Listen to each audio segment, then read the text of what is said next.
সহিংসতা এবং সন্ত্রাস কাকে বলে? What is the definition of violence?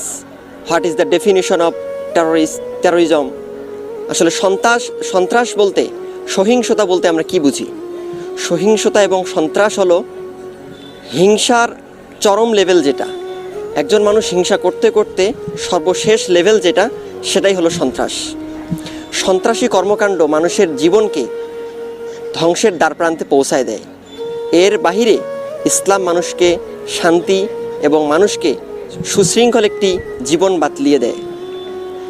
এজন্য আমরা দেখব, একদিক থেকে ইসলাম মানুষকে কল্যাণের পথ বাতলিয়ে দিয়েছে, অন্যদিকে যারা সমাজের মধ্যে অশান্তি সৃষ্টি করতে চেয়েছে তাদেরকে ধ্বংস করে দেওয়ার জন্য তাদের সাথে যুদ্ধ ঘোষণা করেছে।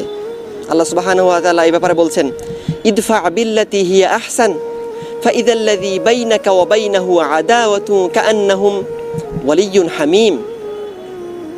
আল্লাহ সুবহানাহু ওয়া তাআলা বলছেন, সুন্দর আচরণ দিয়ে দুশমনকে দমন করতে বলছেন।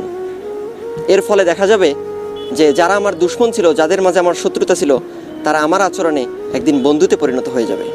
প্রিয় ভাইরা, আমরা এতক্ষণে স্পষ্ট হয়েছি যে আল্লাহ সুবহানাহু ওয়া তাআলা তার দেয়া যে বিধান, রাসূল করিম সাল্লাল্লাহু আলাইহি ওয়াসাল্লাম আমাদের মাঝে যেটা নিয়ে এসেছেন, সেটা একদিক থেকে মানুষকে কল্যাণের পথ বাতলিয়ে দেয়, আরেক দিক থেকে মানুষের জন্য যা অকল্যাণ এটাকে মূলোচ্ছেদ করে দেওয়ার জন্য সর্বশেষ তারা মানুষের কল্যাণের জন্য যুদ্ধবিগ্রহ ঘোষণা করেছে।